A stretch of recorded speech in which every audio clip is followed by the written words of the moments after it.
Hey guys, I had to, the seat's a little low. So I'm gonna be chilling on the low today. I had to brush out my beard real quick. But welcome to the Layover. My name is Kent. I'm one half of Black and Abroad. The other half is hopefully on his way. He's having some car issues. And I am Rachel. I am the content director and blog boss at RachelTravels.com, where I talk about being a solo female traveler, a black traveler, how to travel on a budget but travel authentically. Anything related to travel, you can come over to Rachel Travels and obviously to Black and Abroad as well. Yes, and you are here with us today for the Layover. So first off, if you're catching us on the replay, thank you for watching the replay. Give us some hearts. Yes, definitely give us some hearts and All let us the know love. you're here. Let us know where you're coming in from as well. We also love to see where people are coming from. Hold on, we're going to log into the Periscope chat ourselves. Hi. Please introduce yourself. Tell us where you're from and your name and all that good stuff. And obviously, if you have any questions, please feel free to ask us.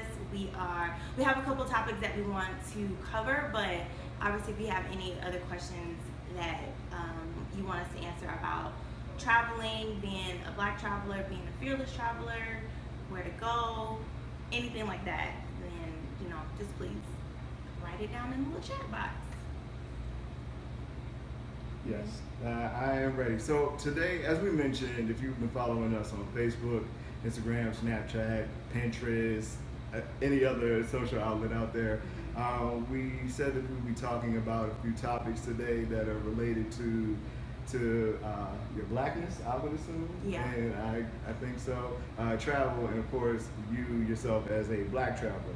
So I would say, I was watching a video this morning, and it was about Akon, and he was talking to the interviewee, and she was saying that, Akon was saying that he doesn't understand why black Americans don't travel to Africa, one, more often, and consider it as a vacation destination. And I know that that's a huge topic now that, with the elections coming up, and if Trump wins, a lot of people are saying, oh, if Trump wins, then I'm moving out of the country. But it's like, okay, well, where are you going? And why is Africa not considered like a top vacation destination? And I know Ghana and a couple other African countries are inviting us back. So why do you think that, one, black Americans in particular don't consider Africa like a primary travel destination, say like Paris or London, compared to Accra or Cape Town or something like that? Yeah, it's hard to say. Part of me wants to say that Africa seems like it's so far away and so not attached to us as African Americans, that people don't necessarily feel the need to go there right away. Right. And they assume that the entire continent of Africa is one, conglomerate. Yeah, one space in itself. Right. And I've only been to South Africa so far. I've had a layover in Ghana, but I don't count that. But just in hanging out in South Africa, there were so many different types of places that could really touch for any kind of traveler. If you wanted like a beachfront, you have Durban, which is like the Miami of South Africa. If you were looking for like a cool like lazy town, Cape Town is kind of that. Joburg feels like New York, but with black people. Exactly. So and that's just one part of the continent. There's so many other places that could hit any of the travel styles that you really are looking for, but it's hard to say why. I would also say too that I think the perception of Africa that we have a lot of times is of poverty and of famine and corruption and all these negative connotations of Africa, right? Like, I remember growing up and you saw like those infomercials of like Ethiopian children with these swollen stomachs and flies all around them, and it's like that's one country, and then it's obviously not like the entire country that was going through that. So I think that our perception of Africa is kind of skewed. So I don't know, that would be my thoughts. And I've been to Cape Town. I actually used to live in Kenya. in Nairobi for about 6 months. I've been to Egypt. I just came back from Morocco, and 4 different countries, 4 completely different types of cultural experiences. You know, South Africa is known for wine. You know, there's different, like you said, different styles for whatever type of traveler that you are, and you're absolutely welcomed there. So I don't know why there's this skewed perception. Yeah, it's frustrating, but of course everybody has been talking about, well, if Trump becomes president, I'm out of here. I'm going here, I'm going there. And nobody, I don't think, has actually thought out that the whole process of what that means. Yeah, so I have a couple of quotes from some black celebrities who have expressed their disinterest in a Trump presidency and how they feel about it. Samuel L. Jackson made it clear, I think it was on Jimmy Kimmel not too long ago, that I'm not going to use the words that he used because Samuel L. Jackson has an artful language, but he basically said that if Trump became president, he would be hightailing it to South Africa. Reverend Al Sharpton said, and this is a direct quote, "If Donald Trump is the nominee, I'm also reserving my ticket to get out of here if he wins, only because he'd probably have me deported anyhow."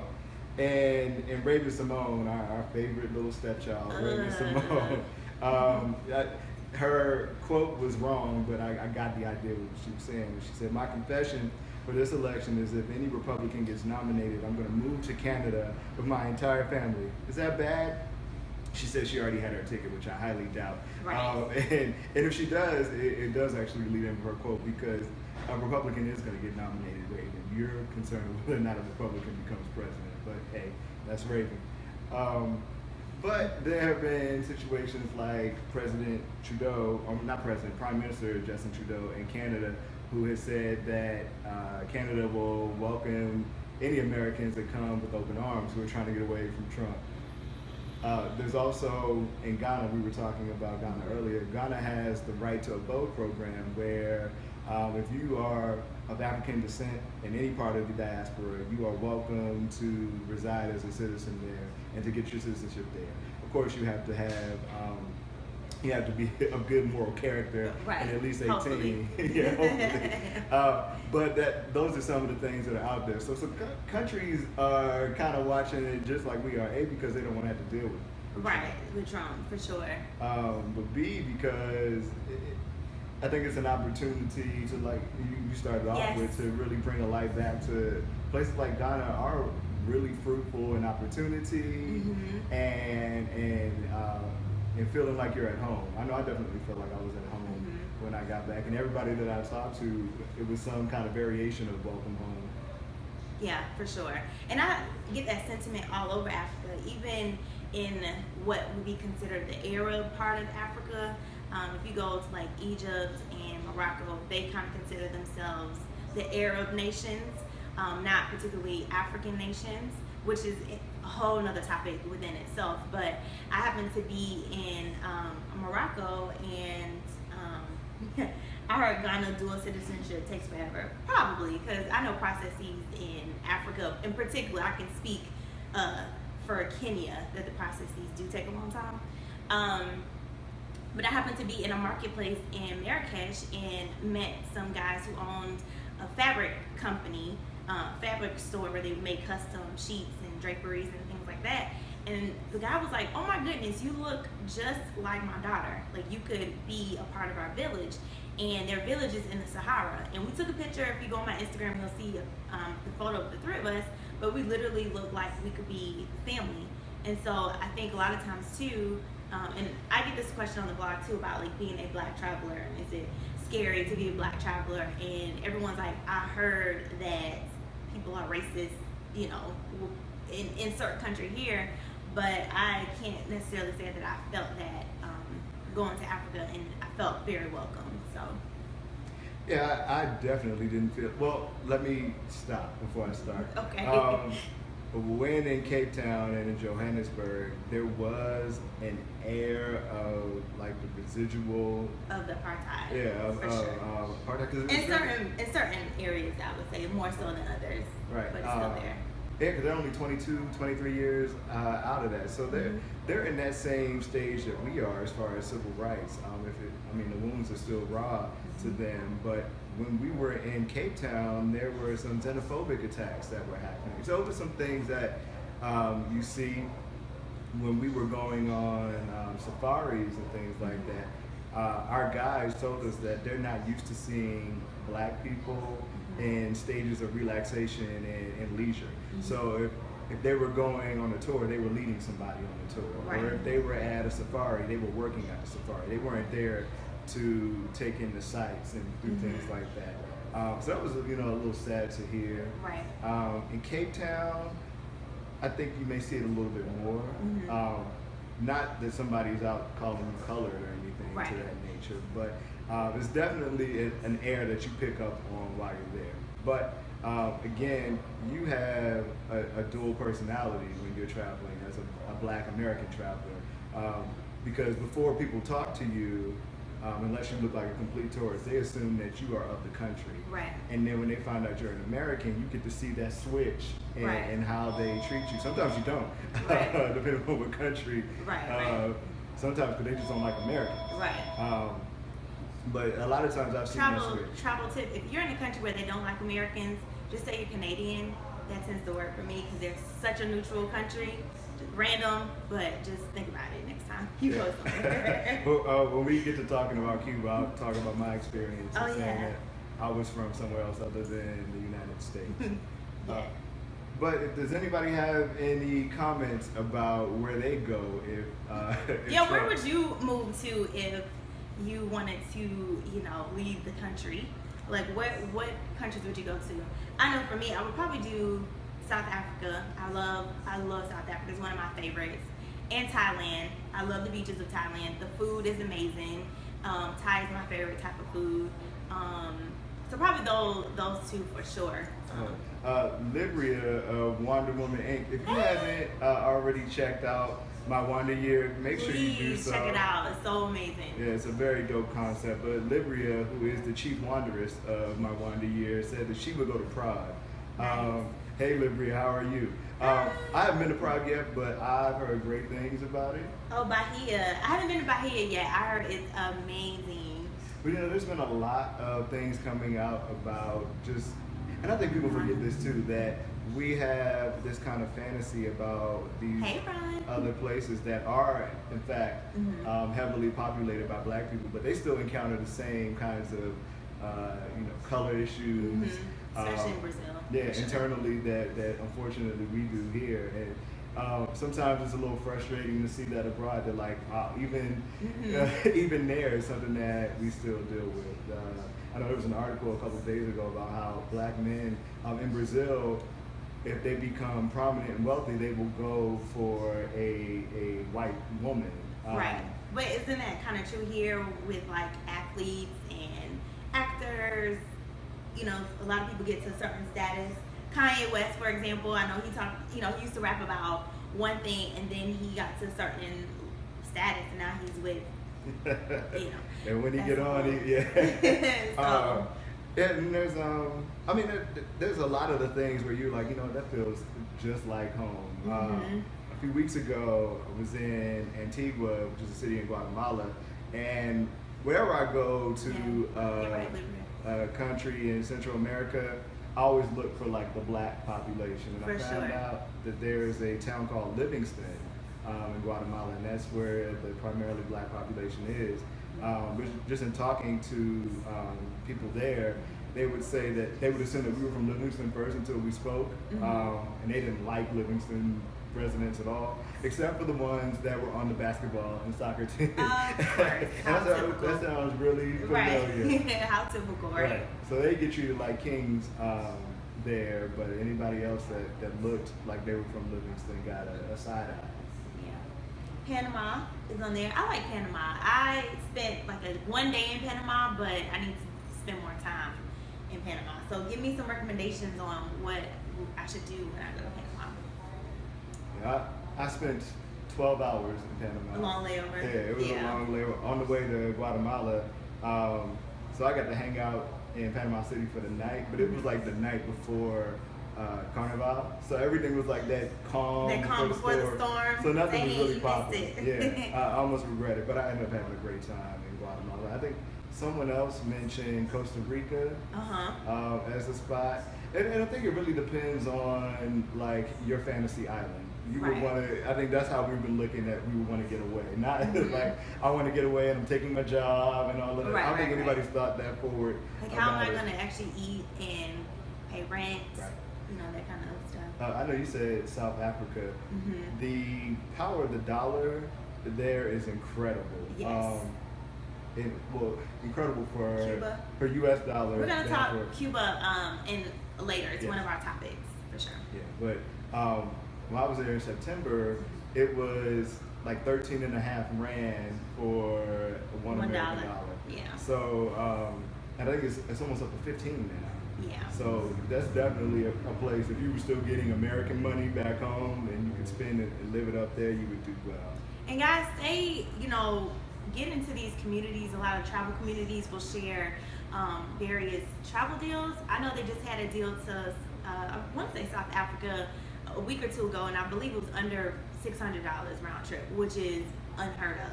If you look now on Google Flights or Skyscanner or Expedia, a flight from wherever you live to South Africa to Cape Town probably would be on the low end like $1,300. So, get into these communities on Facebook and keep your ears to the streets. I definitely agree.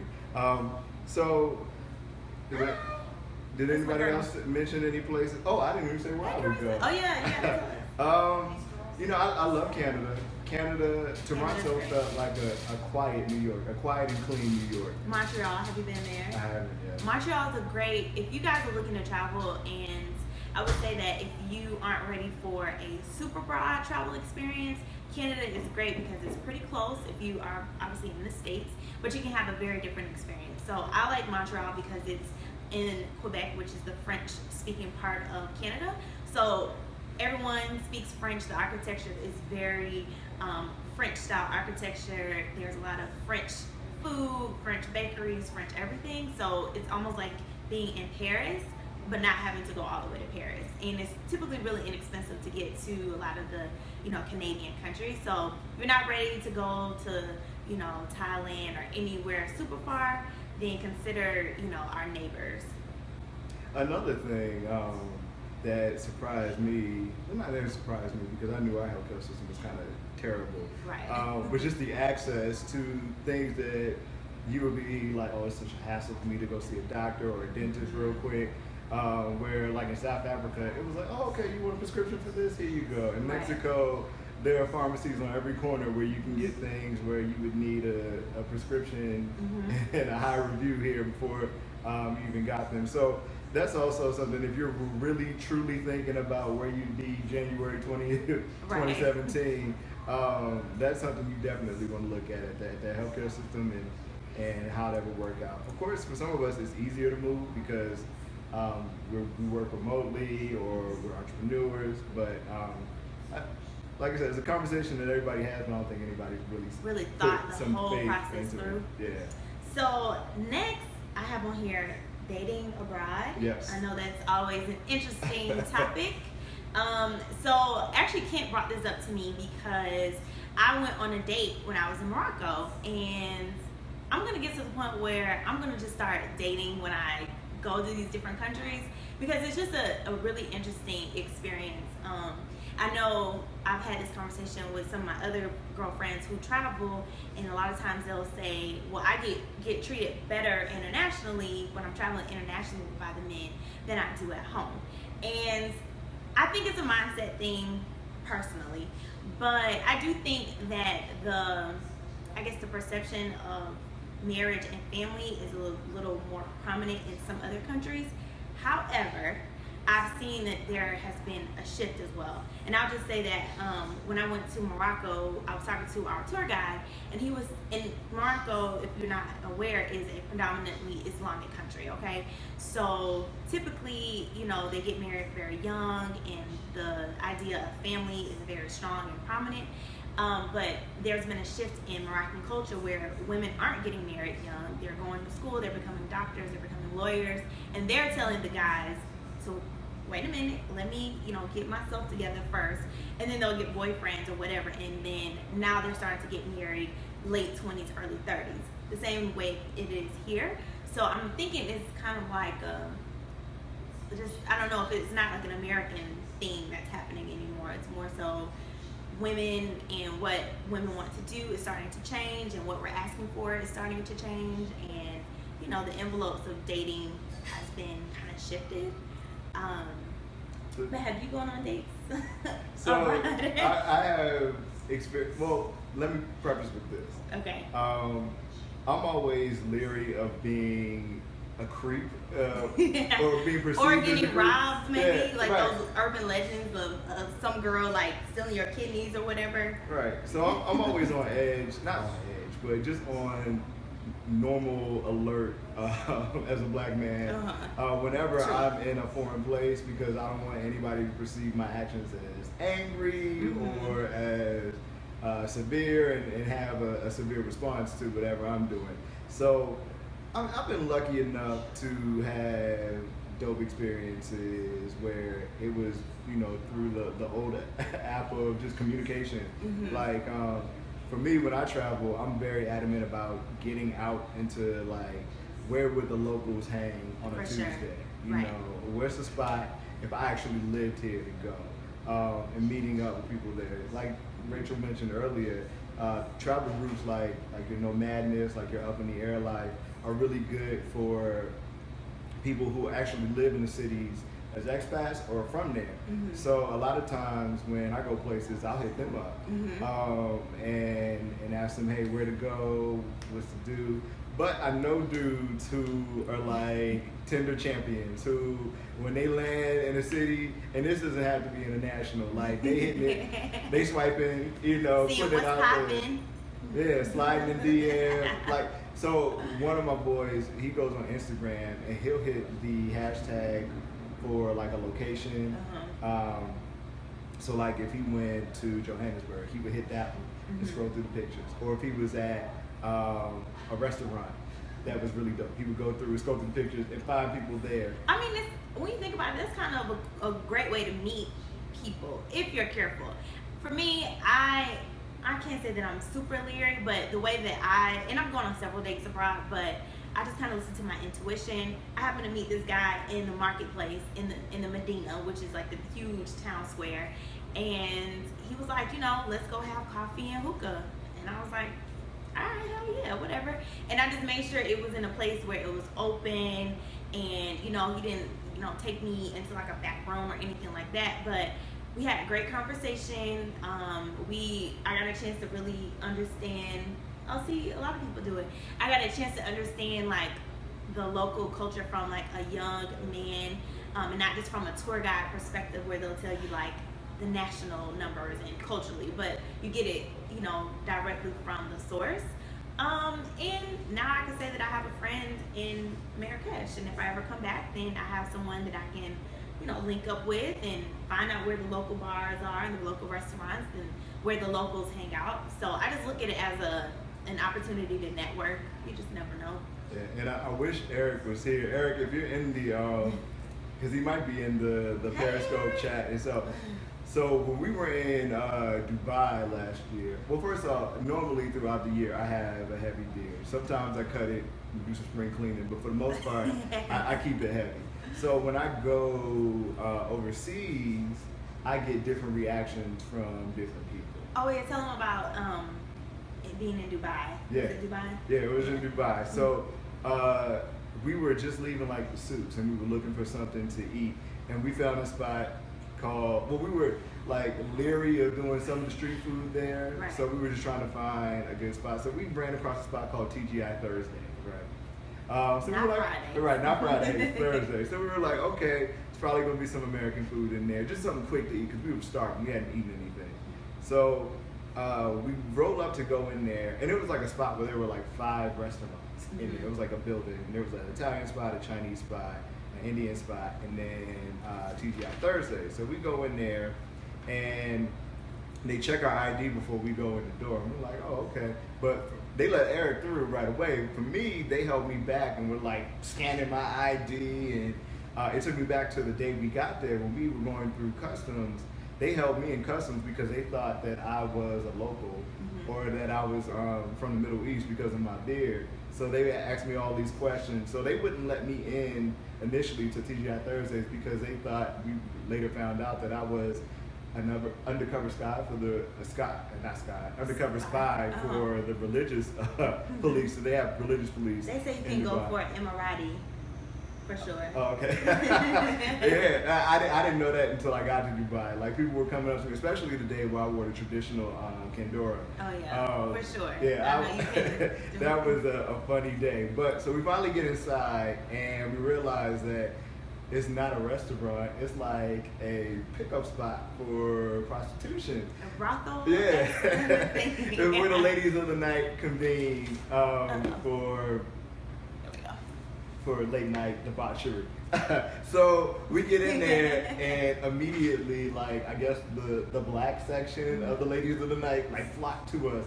And they all had like on very American shirts, like one of them had on like a Harlem Shake shirt. Where she got that from? But then they also sent like, and once they realized that I wasn't a spy, they sent over an Ethiopian girl to our table. Ethiopian queen. Yeah, because they thought that if I wasn't from Dubai, that I was Ethiopian. So like that whole experience in there, and it was the one spot where I've been to in my entire life where liquor came in like drink sizes that you would order from fast food. So it was like, you get a medium vodka, and they came out with like a cup full of vodka. And when we asked for a menu, they looked at us like we were crazy. So we knew that like some stuff was about to go down, and we rolled up out of there. But oh man, you guys didn't say. No, I wasn't trying to get caught up by the religious police. Like, so that was a whole thing. But just like those experiences in Cuba, and I guess this is a good segue. Yeah, let's get into it. Before we get that, but in Cuba, the place that we stayed at, the Casa Particular, the owner was an older guy named Sergio who looked just like us. He was saying that in Cuba, a black man is king. So we would be walking down the street. Y'all heard that, right? Yeah. Say that one more time. In Cuba, the black man is king. Like, there you go. The women there don't want lighter men. They don't want the fair Cubans. Like, I'm trying to get to Cuba. Who's trying to roll to Cuba with me? Black man is king in Cuba. So we would be walking down the street and like ladies would be whistling at us and like, yo, come. And you had to decide between two, because some of them were trying to get you to take them on a date, but some of them were like, yo, where you from, da da da da da. We trying to, get to know you. And fellas, I'm telling you, once the floodgates actually open to Cuba, it's about to be real. It's about to be real. There's going to be so many Cuban women that are being like flown back over here. Y'all going to be trying to fly them out, sliding in their DM. All that. Because it's a completely different space, and it's so great to be in a place where it's majority black people, and you feel like you're in a completely different place. If anybody has dated abroad, let us know. We'll be interested in hearing, did you go out on a date? Where did you go? How did y'all meet? Yeah, anything like that. If you use the app, I personally don't use the app. I like to talk. So I'm usually just out talking to people, and that's typically how I get invited on dates for the day. So let us know. Someone said they're going to make sure they don't mention a trip to Cuba to their boyfriend. I know that's right, girl. So you got to go with them. But like I said, I know a lot of my homies use Tinder, and they're looking for their Tinderellas out in these streets. Tinderella? Is that the new term? But of course, there's like Match and OkCupid, Plenty of Fish if you do that sort of thing. There's also, shout out to the Bay app, which is for it's relationship matching for our community. So I don't know how prevalent that is abroad, but it's also something out there. So shout out to the Bay app. But and there's also a new website. I will have to mention it in some other chat, but it's for vacations. So for people who actually are traveling in the same area or same country, and they just want to travel together and I guess be booed up for that vacation and then go your separate ways. I know a lot of people, are into that. They don't necessarily want to travel completely solo. It'd be nice to travel with someone and experience it with someone, but without all that like commitment and stuff there. So And then there's the seedier side of it, like people who go places specifically for affection. Yeah, like I know Dominican Republic is big for that. Brazil. Yeah. Jamaica, because people don't realize that it's not just men making these trips. Oh yeah. The women make these trips as well. To Cuba, I learned like a lot of women from Europe come to Cuba. Europe and Australia and stuff like that. So I don't know, any tips that you might have for dating abroad, Rachel? I would say my tips for dating abroad is to be open to the experience. I wouldn't set any like major expectations that it may go somewhere, but I also wouldn't have this expectation like a lot of times we'll say, oh, he's just trying to talk to me because he want a visa or whatever. Sometimes a lot of people like living where they are and they just want to have an opportunity to show you their culture and ask you about your culture and just show you, people are very proud of where they're from. So they're really open, with showing you, how they live. So I would just say be open. Like I said, I'm pretty talkative. I'm always smiling and talking to, my waiters or, anybody that I interact with. So yeah, I would say just be open to the possibility. So I didn't catch who asked it, but they said, what has been our experiences traveling solo? So, fun fact, I've been traveling since I was 8 years old. My first trip was actually a solo trip. I flew from New York to Berlin to go live with my dad for a year. So that was my first solo trip. But that is the only solo trip that I've done internationally. I fly solo all the time and go on like little mini vacations for myself here, but I haven't done it yet. And that is on my vision board for this year. Nice. To do more solo trips internationally. The reason why in the last year or so I haven't been doing them alone is I've been either going on group trips or we've been doing a lot of stuff for Black and Abroad. So both Eric and I have been there for business related stuff. But for me, we always end up spending like a day where we're just off like doing our own thing and trying to find dope stuff that is of interest to us. Because some of the things that I like to do, Eric may not be down with. And that's why it's always so good to find like a really good travel partner. Travel compatibility. Yes. I'm going to write about this because it's so important. Yeah. To not have a terrible ass trip if you're with somebody who doesn't have the same travel style as you. Yeah, and you can have like solo moments. Right. So like, all right, we're heading to Australia next week. He gets there a day before I do, so he can run around and do whatever he wants. I'm gonna be there a day longer than he is, so I get to run around and do whatever I want. Find things that may be of interest to me. So that. I hate that when people ask me, I'm like, I can give you insight on like going to Miami solo or heading out to Phoenix for a weekend, but like not doing a solo dolo internationally just yet. But what I will say, these rules apply whether you're riding down the street or riding in a plane across the ocean. Just be open. Don't be that person that goes on a solo trip and don't talk to anybody. Like you're gonna miss out on so many opportunities because there are other people who are traveling solo too. Mm-hmm. And you guys can partner up and have a really dope trip abroad. She said she turned out people. I'm the same way. I turn out folks all the time, including my family. I don't have no shame in it. I love them, but you can't roll with me. Yeah. So my experience with traveling solo is that I would say about 80% of my travel is solo. And that's not because I'm funny acting, but a lot of times it's because of my travel style. But after I quit my job in the summer of 2014, I backpacked through Southeast Asia, through 8 countries by myself. I just had on one book bag.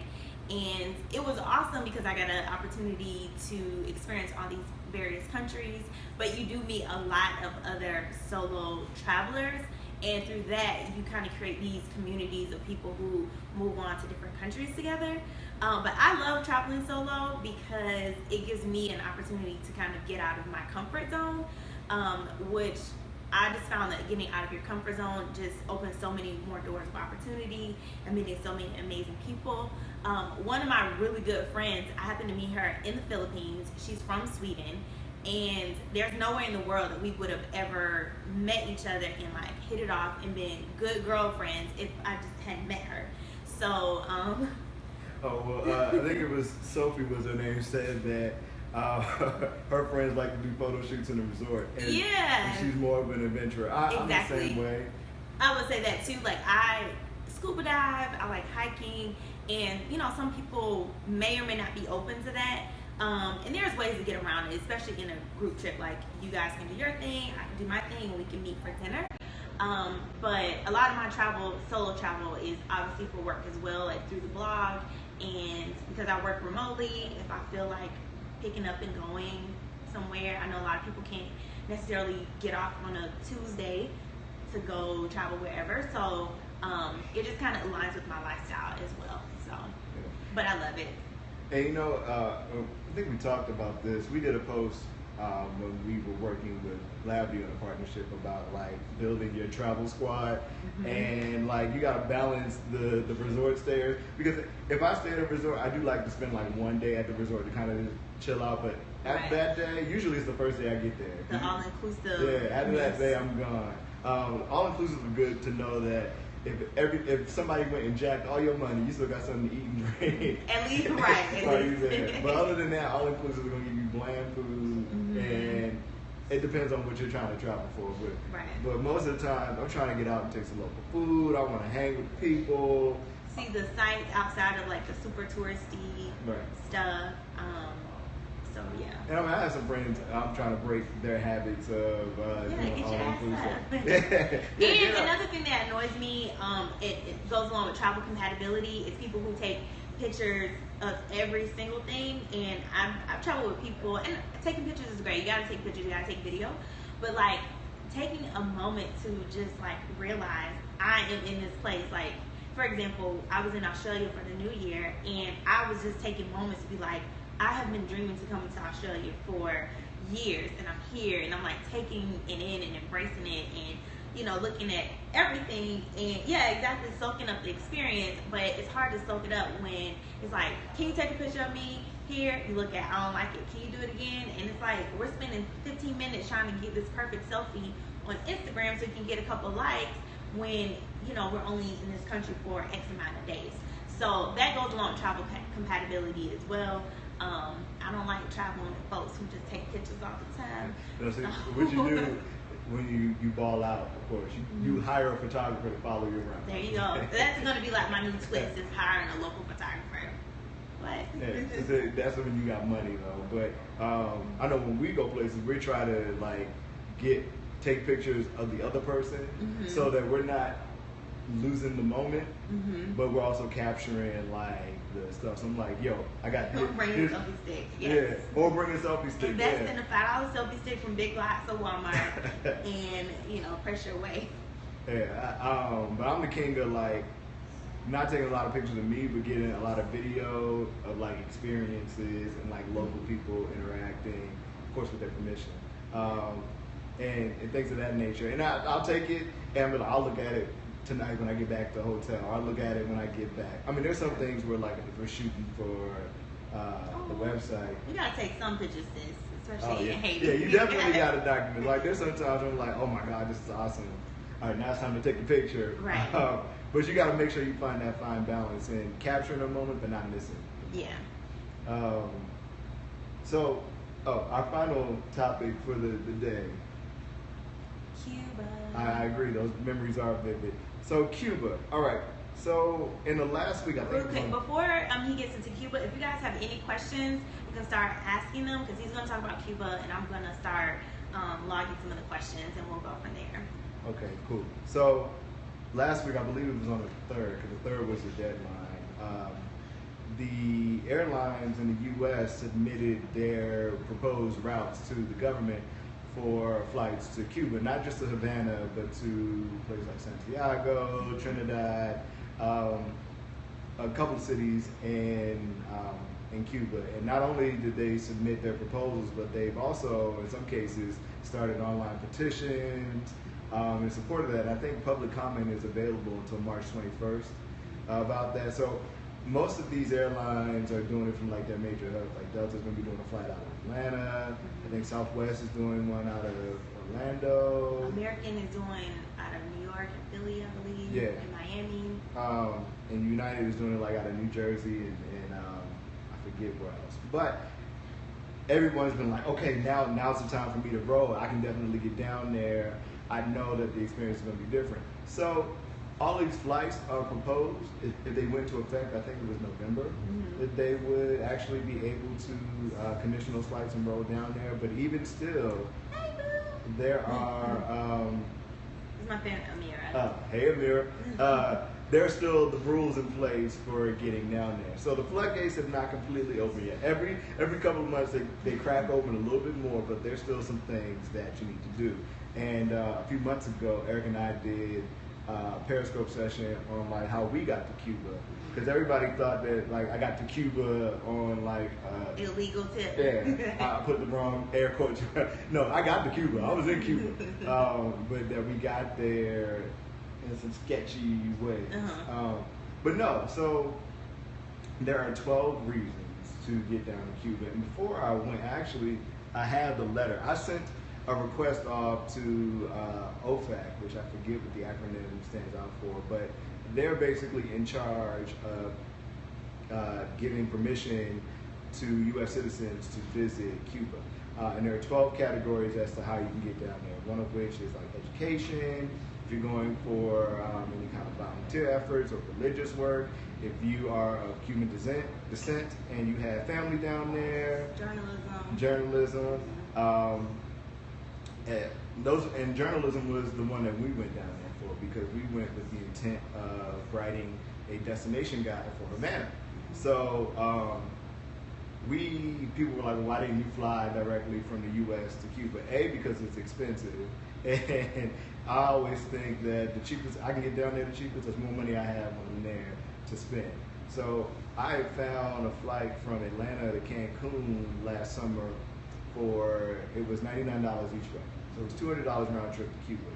And then I knew that would be, not to Cuba, to Cancun, and that it would be an easy place to get to Havana from very cheaply. So we booked flights on Interjet to get from Cancun to Havana, which was, I think, $247 round trip. So total, it was $447.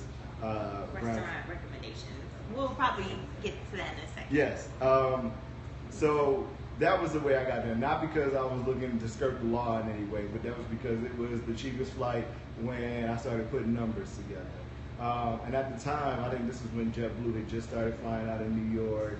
I forget who else was flying out of Texas to get down there, but those flights were like $700-800 a pop. And then I would still have to get to those destinations. So that would have cost me like $1,000 just to get down there. I had friends who went down there the week before I did for some volunteer work, and their trip was almost $2,000 that they had to pay for, and some of the expenses were covered for them. But they still had to come out of pocket. I was spending less than half of that for my entire trip. So when people ask me how I got down there, I always tell them to look at flights out of Canada, because Toronto is really easy to get to, or Cancun, because those are really cheap to get to, especially like from DC. Like there were flights 2 days ago on United from DC to Cancun for $237. Like that would have been an easy jump off to get down there. You find a flight to Havana, because there was more than one airline that flew down there. And we paid $247 because I bought those tickets like 2 days before we got down there. Interjet is the only airline at that time, it might still be now, that lets you use an American credit card to buy it online. Other people who have done it actually bought it in cash when they got to Cancun.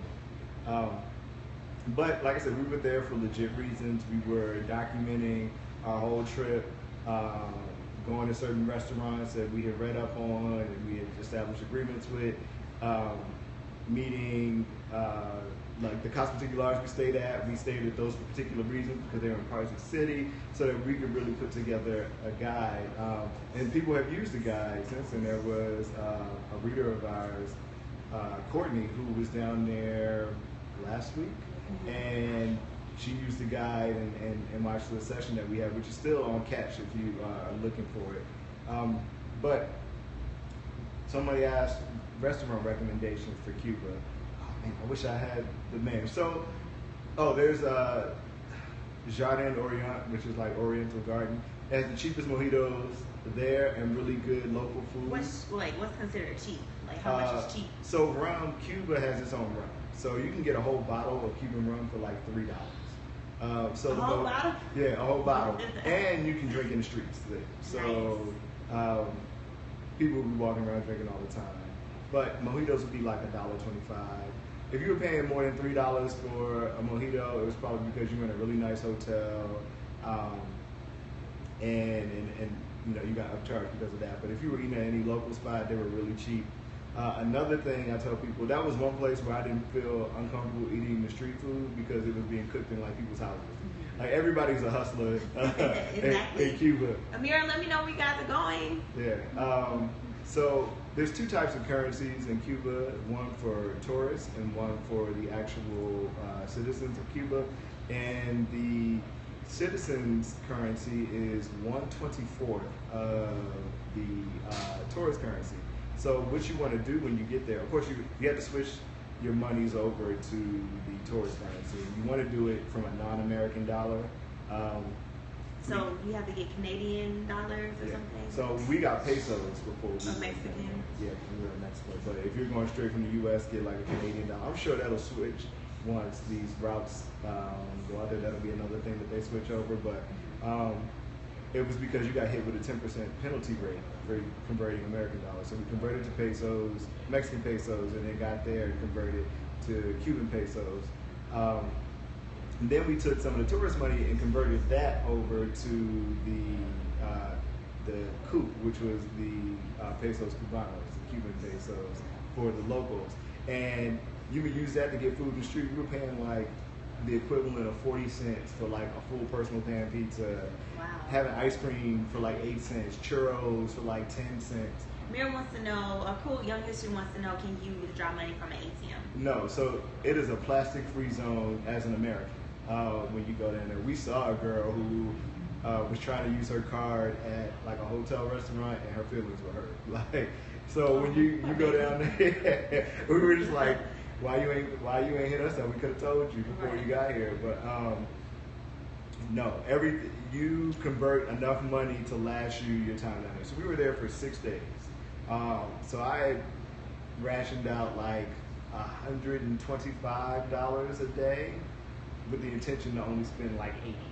So I had a cushion. And I ended up, the day before, I went to exchange an American 20 over there just so I could get a receipt to show people the like conversion and how much money you lost by converting American dollars over there.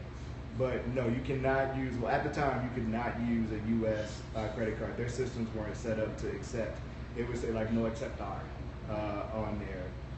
So you come there with cash in hand. What we would do is we would like take whatever cash we were going to have for the day on us and leave the rest at spot, and then just work through it there. But like I said, those last 2 days got rough because you're like, all right, that's all I got. Right, I gotta pay the man, stay at the Casa Particular. I want to eat here. There's another spot, and if I'm saying things wrong, the whole guide is on the weareblackandabroad.com website. If you look in our traveler's notes, which is our blog for the site, you'll see our guide to Cuba, and it has all of the restaurants in there. Eric, if you're in there too, you can drop some of the names.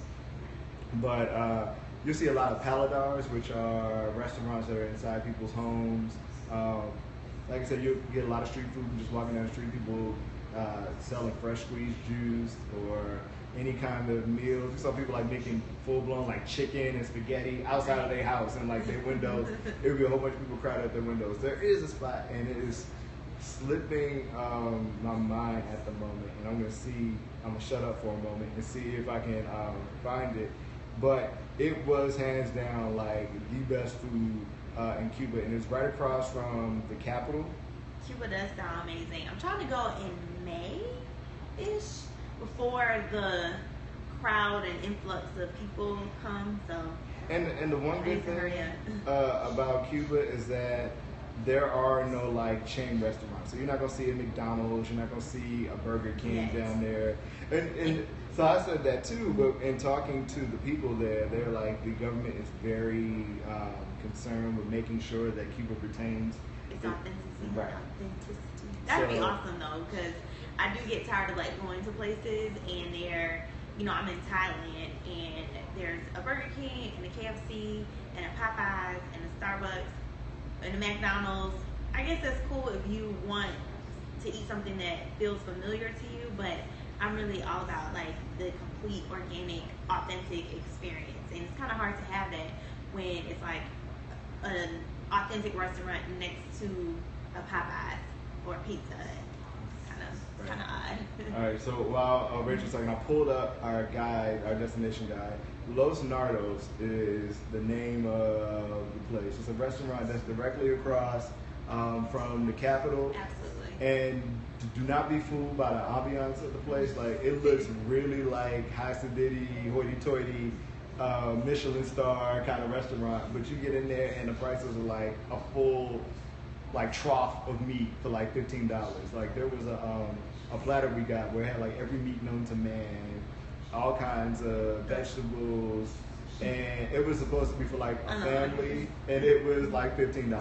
So we went there twice. Of course you did. And it was at the recommendation of the owner of the Casa Titular that we stayed at. He told us, he was like, that's the spot where everybody goes. So Los Nardos, if you're there, is like right in the center, not in the center, but like a little bit, maybe 2 blocks outside of the center of Old Havana, but right across from the Capitol. If you ask anybody down there, like Dundas style, Los Nardos, they'll be able to put you in the right direction. There was also a spot called Capelia, which is, it's a random story behind it. It's an ice cream spot, which is like world renowned in Cuba, and like the local people down there would stand in line for hours to get some of this ice cream. It is bomb. The ice cream is fantastic. It better be, if I'm waiting for hours, it better change my whole life.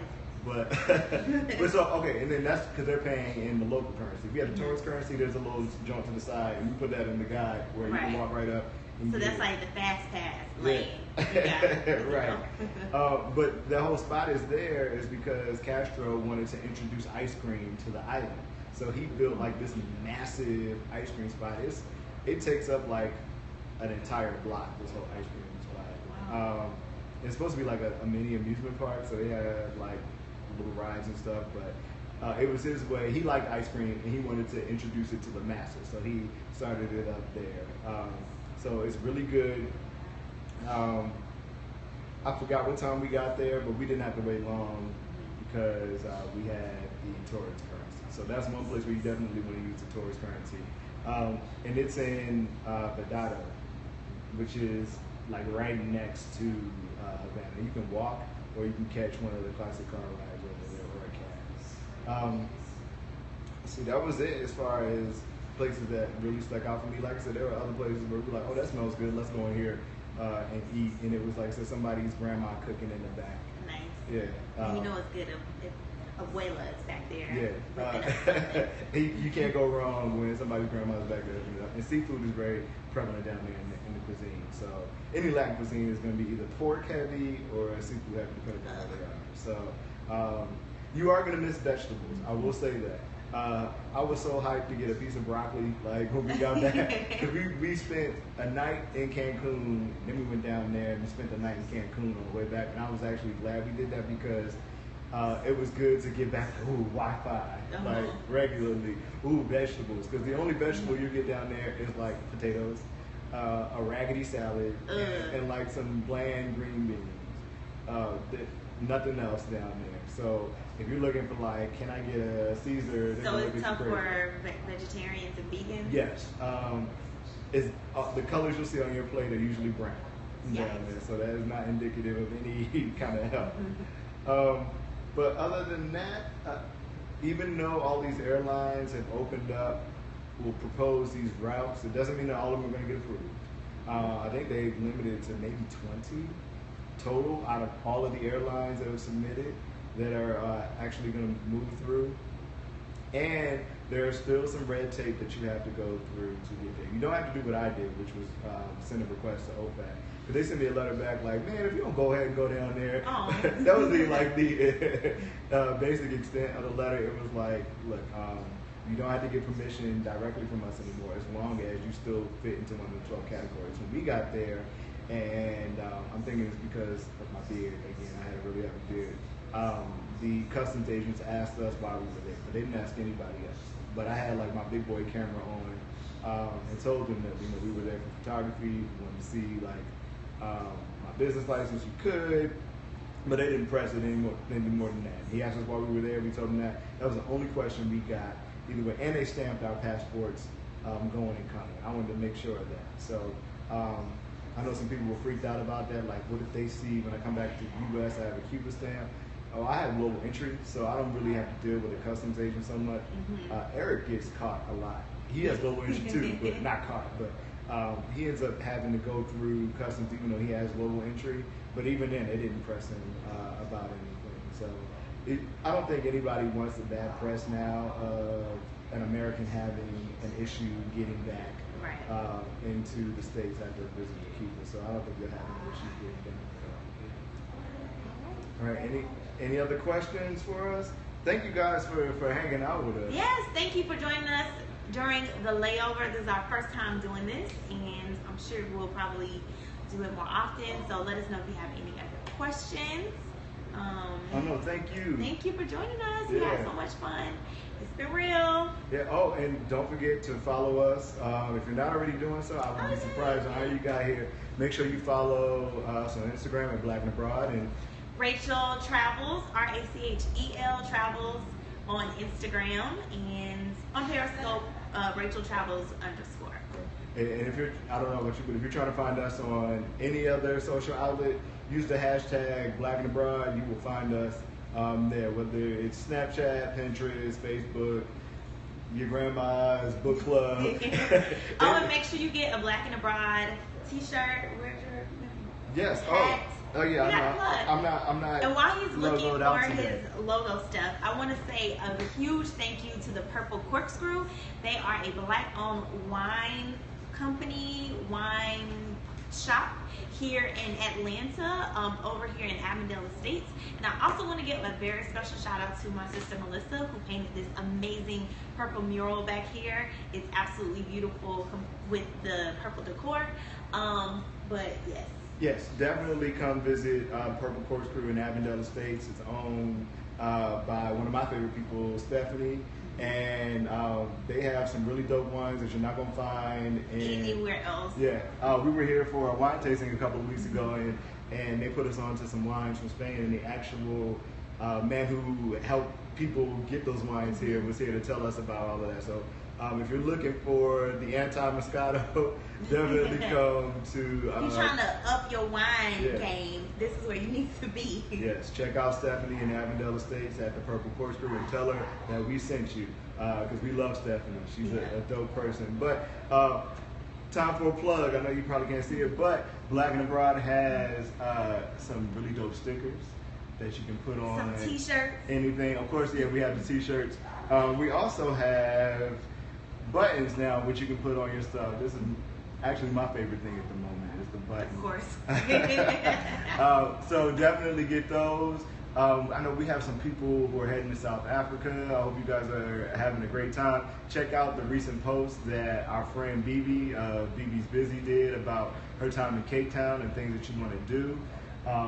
Rachel, you have something coming up on Saturday, right? I do. So if you guys head over to my Instagram at Rachel Travels, I am conducting a free online live workshop on how to book flights for under $500. I'm going to show you international flights in particular. I never pay more than $500 to go anywhere internationally. So I'm going to show you guys the tools and the tips and the tricks that I use to source out these amazing international flights. So if you go to my Instagram at Rachel Travels, the link is in the bio. Just sign up and I will see you on Saturday. And yes, there will be a replay. Yes, it's 11 o'clock on Eastern Standard Time. So yes. My bank account and myself will be checking into that. But I ride by that mantra too. I think the last time I paid over $500 was $550 to Cape Town last year. But other than that, yeah, if it's over 500, then I ain't trying to do it. Yeah, Guatemala was 123 round trip. I just booked a flight to Bogota, Colombia in April for 147. Yeah, you did better than me. I did 176. But still, I'm going hard this year. If it's under $200, it's automatically booked. It's happening. Yeah. Australia, I got a one-way from Sydney to LA for $150, and I'm using my Delta points to get to Australia from Atlanta. But I found a flight today I'm going to San Diego to hang out with family and friends for a day or two. But a flight from San Diego to Atlanta for $90. They were round trip for $177. So that's crazy for a deal, even to get from coast to coast. Nice. Somebody said it's a Jamaican neck. So make sure you get your Black and Abroad shirt, tank top, hat, button, snap, everything. And let us know. We love seeing the pictures that you guys take, especially when they're really dope. It's really dope for us to see like places that we haven't been yet and know that you guys are getting there. We're all about spreading the message and the love. Black and Abroad. Yeah, showing familiar faces and unfamiliar spaces until they become familiar spaces. So I like that. That was like cool. That was dope, right? That was dope. And follow, if you're not already doing so, follow Black and Abroad on Snapchat. We will be covering every nook and cranny of Sydney next week. I'm really excited for that. It's not on my vision board, but all these trips that are not on my like 10 spots to get to this year, I'm hitting up first. But Colombia was, so it was like the third time is the charm. So my third trip will be to Colombia. Repeat it again, right? Somebody, we gotta remember that one. Okay. So Black and Abroad is all about putting familiar faces in unfamiliar spaces until they become familiar spaces. You know, that's what we gotta quote Kent from Black and Brown on that. Yeah, you heard it here first. Someone asked something about Curacao. Oh, I missed it. I love Curacao. It's one of my favorite Caribbean countries, islands, because there is like, I believe we talked about a little bit. There is the African culture, like when they speak a Creole language. There is the Dutch culture, and then you have Spanish because it's right off the coast of Venezuela. So it's like this fusion of amazing. That's right, Carissa. You got it perfectly. That was it. That was it. Thanks, boo. Carissa's my girl. I feel like we're best friends, even though we've never met in real life. We are Snapchat girls. So yes, love Curacao. We will be sending out the links for you guys to watch this on the replay. Please share it with your friends, your families, your frat brothers, your sorority sisters, your haters, your lovers, everybody. Right. Your church pinochle group, like your hair salon, all of that. Where you get your shea butter from. Share it with everybody. And your essential oils. I'm going to say too. All right. All right. Love y'all.